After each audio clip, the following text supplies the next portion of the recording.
मित्रांनो, कॉन्स्टेबल मंजू मालिकेचा 3 मार्चचा episode review तुम्ही ऐकत आहात. तर आता मालिकेच्या सुरुवातीलाच आपण पाहतोय, सत्या, बलमा वगैरे सगळे दोस्त आता बोलत, गप्पा मारत बसलेले असतात आणि तेवढ्यातच तिथे घुसकुटे साहेब आलेले असतात. घुसकुटे साहेब एका माणसाकडून हप्ता घेत असतात. तेव्हा आता सत्या त्यांना जाऊन जाब विचारतो, तर तो घुसकुटे आता उडवाउडवीची उत्तर देऊ लागतो आणि उलट सत्यालाच आता तो बोलू लागतो. सत्यावरच तो आता दाब देऊ लागतो. तर सत्याला राग येतो आणि सत्या आता त्याच्या पेकडामध्ये लाथ आणतो. तर इकडे घुसकुटे आता सत्याकडे रागाने पाहू लागतो. त्यानंतर पुढच्या सीनमध्ये आपण पाहतोय मंजूला इकडे सत्याची आठवण येत असते. आता भारती मावशी मंजूला विचारत असते, की "मंजू काय झालंय? तू कुठल्या विचारांमध्ये पडली आहेस?" तर इकडे मंजू आता सांगू लागते, की "मला ना सत्याचीच आठवण येत आहे बघा आणि कधी एकदा सत्याबरोबर लग्न होतंय आणि कधी सत्या आणि मी एकत्र येतोय असंच मला झालंय." आता मंजू आता बोलत असते तेवढ्यातच घुसकुटे सत्याला घेऊन जेलमध्ये येतो आणि जेलमध्ये टाकतो. तर इकडे आता मंजू आता घुसकुटे साहेबांना विचारू लागते, की "घुसकुटे साहेब काय झालंय? तुम्ही सत्याला असं जेलमध्ये का बरं टाकले? नेमकं काय केलंय त्यानं?" तर इकडे सत्या आता हळूच घुसकुटेला म्हणतो, की "तुम्ही जे केलंय ते मी सांगितलं तर तुमची पण पंचायत होईल आणि माझी पण पंचायत होईल. त्यामुळे तुम्ही याबद्दल काहीच बोलू नका."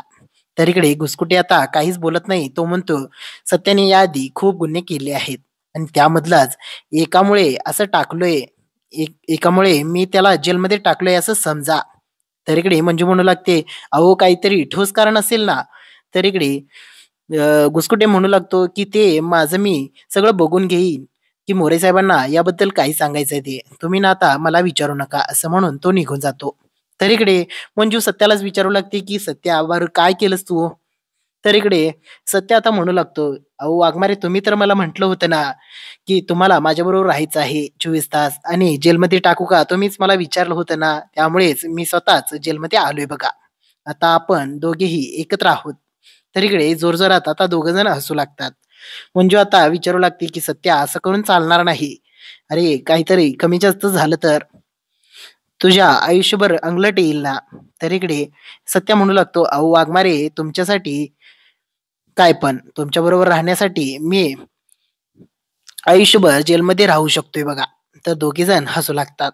तर आता मंजू पण सुनंदाला कॉल करते आणि आज ना एक केस आली आहे आणि मला ना आता रात्रभर इथे नाईट ड्युटीसाठी राहावं लागेल, असं ती आता आईला सांगते.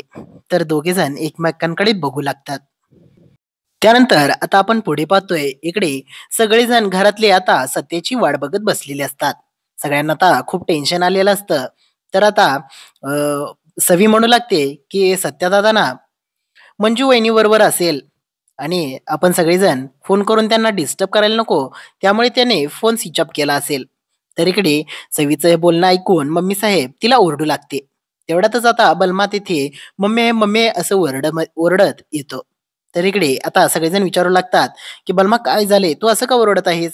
तर आता बलमा मुद्दामूनच "मम्मी, मम्मी ते सत्या ना जेलमध्ये आहे." असं म्हटल्यानंतर इकडे सगळ्यांना एकदम धक्का लागतो. आणि पुढे आता बलमा म्हणतो, "सत्या ना वाघमाऱ्यांबरोबर आहे." असं म्हटल्यानंतर आता सगळेजण हसू लागतात. तर इकडे प्रभाकर विचारू लागतो, "अरे बळवंता जरा नीट सांग ना. सत्या नेमका मंजू बरोबर आहे की जेलमध्ये आहे?" तर आता इकडे बलमा म्हणू लागतो, "अहो बाबा ते काय आहे ना, वाघमाऱ्यांबरोबर जास्त वेळ घालवायला पाहिजे म्हणून सत्य आता मुद्दामूनच जेलमध्ये गेलाय बघा." तर इकडे आता सगळेजण कपाळाला हात लावतात आणि जोरजोरात हसू लागतात. पण मात्र इकडे मम्मी साहेबचा चेहरा लाल बुंद झालेला असतो. मम्मी साहेबला खूप राग आलेला असतो. त्यानंतर आता पुढच्या सीनमध्ये आपण पाहतोय. त्यानंतर आता पुढे आपण पाहतोय बलमाने मात्र आता गुरुजींना पकडून जेलमध्ये आणलेलं असतं. आणि सत्याच्या पुढे उभा केलेलं असतं. तर इकडे आता सत्या गुरुजींना विचारू लागतो, "काय हो गुरुजी, तुम्ही खोट्या पत्रिका सांगितल्या ना आम्हाला, मी बरोबर बोलत आहे ना?" त्यावर आता गुरुजी खूपच घाबरलेला असतो आणि बलमा आता त्याला जरा भीती दाखवत असतो आणि मारल्यासारखं केलंय असं दाखवत असतो. तर इकडे गुरुजी मात्र खूप घाबरून गेलेले असतात. तर आता तेवढ्यातच मंजू येते. या सगळ्यांचा आवाज ऐकून मंजू तेथे येते आणि विचारू लागते, की "काय झालंय?" आणि सत्या हे कोण आहेत? तर इकडे बलमा आता सांगू लागतो, की हेच ते गुरुजी आहेत. आणि मंजू आता विचारू लागते, काय हो गुरुजी, तुम्ही कोणाच्या पत्रिकेत मंगळ आहे म्हणून सांगितलंय तुम्हाला माहिती आहे का? मीच ती मुलगी आहे. आता ती मुलगी पोलिसच आहे म्हटल्यावर गुरुजी आता खूपच घाबरून जातो आणि आता गुरुजी बोलू लागतो. "मला ना माफ करा. मला ना पत्रिकेमध्ये मंगळ आहे असं सांगायला मला पैसे पण दिले होते आणि जीवे मारण्याची धमकी सुद्धा दिली होती." तर इकडे बलमा, सत्या, मंजू आता सगळेजण आता विचारू लागतात, की कोणी धमकी दिली होती?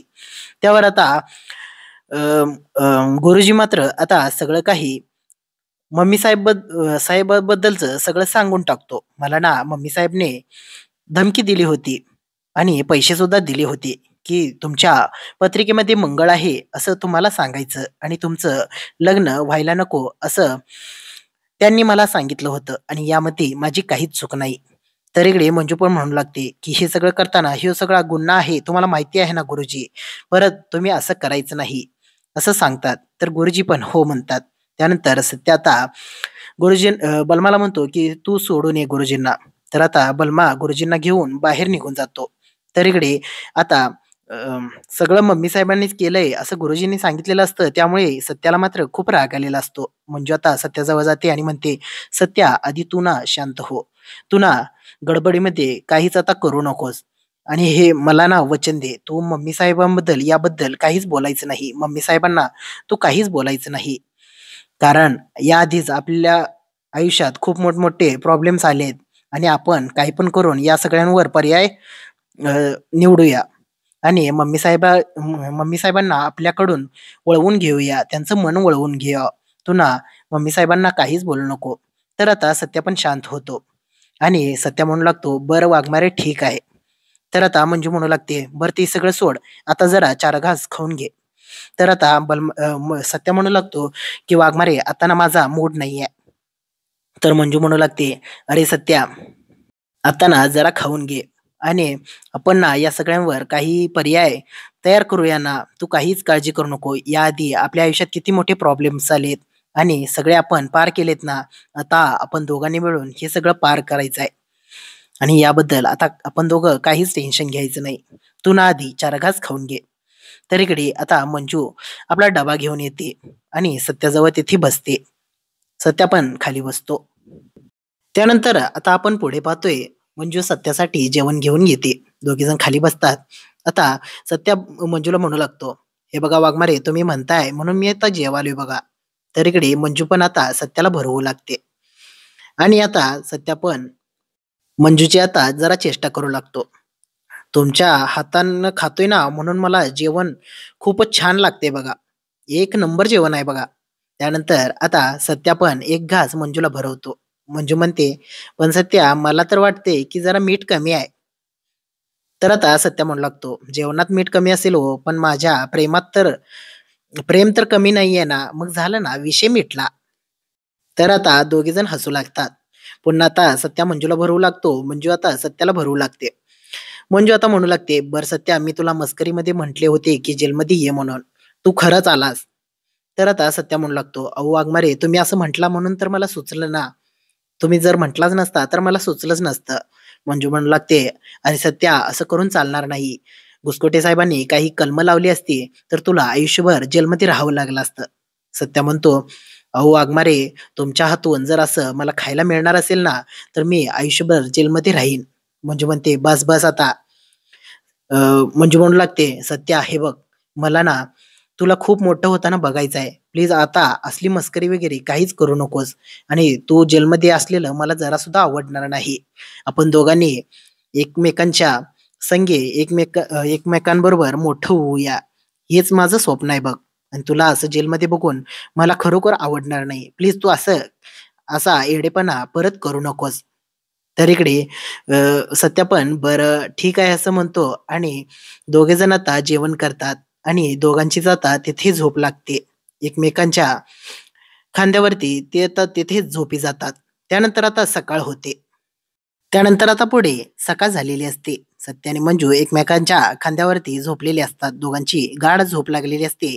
सकाळ झालेली असतात. त्यामुळे आता सगळे कॉन्स्टेबल वगैरे सगळे आता पोलिस स्टेशनमध्ये येतात आणि सगळेजण सत्य आणि मंजूला असं एकत्र झोपलेलं पाहून जोरजोरात हसू लागतात आणि निघून जातात. आता तेवढ्यात प्रिया पण येते आणि सगळेजण का हसत आहेत? असं असं पाहून ती पण आता पुढे जाते, तर त्यांना सत्य आणि मंजू एकत्र दिसतात. तर आता तिचा खूप जळफळाट होतो आणि ती जोरात असा आवाज करते आणि तेवढ्यातच सत्य मंजू जागे होतात. मंजू उभा राहते, सत्य पण उभा राहतो. तर आता प्रिया म्हणू लागते, "तुम्हाला दोघांना जरा तरी मॅनर्स आहेत की नाहीत? मला माहिती आहे की तुम्ही दोघे एकमेकांच्या प्रेमात आहात. तुमचं लग्न होणार आहे. पण तुम्ही आता काय करत आहात? हे पोलिस स्टेशन आहे आणि मंजू तू तर ड्युटीवर आहेस ना. तू तरी जरा भान ठेव. ही काय रोमॅन्स करायची जागा आहे का तुमची?" तर प्रिया आता मंजूला ओरडत असते. तेवढ्यातच सत्या म्हणतो, "ओ, ओ प्रिया मॅडम, तुम्ही ना जरा शांत व्हा. मीच त्यांना गप्पा मारायला बोलवून घेतलं होतं." तर इकडे प्रिया म्हणू लागते, "सत्या बास झालं तुझं पण. नाही मला सांग, तुला इथे बेल करायला कोणी येणार आहे की नाही?" तर आता सत्या म्हणू लागतो, "हो, बलमा येणार आहे ना." तर आता प्रिया म्हणू लागते, "बरं त्याला त्याला फोन कर आणि लवकरात लवकर बोलवून घे." तेवढ्यातच तिथे भारती मावशी आणि गुसकुटे येतात. भारती मावशी मुद्दामून आता मंजूला म्हणू लागते, "काय गं मंजू, रात्रभर तुम्ही दोघं काय करत होतात? सत्याचा डोळाला डोळा लागला नसेल ना?" तर इकडे मंजू आता लाजते. सत्या पण लाजतो. तर तेवढ्यातच इकडे प्रियाला राग येतो. प्रिया तिथून निघून जाते. तर इकडे सगळेजण मनातल्या मनात हसू लागतात.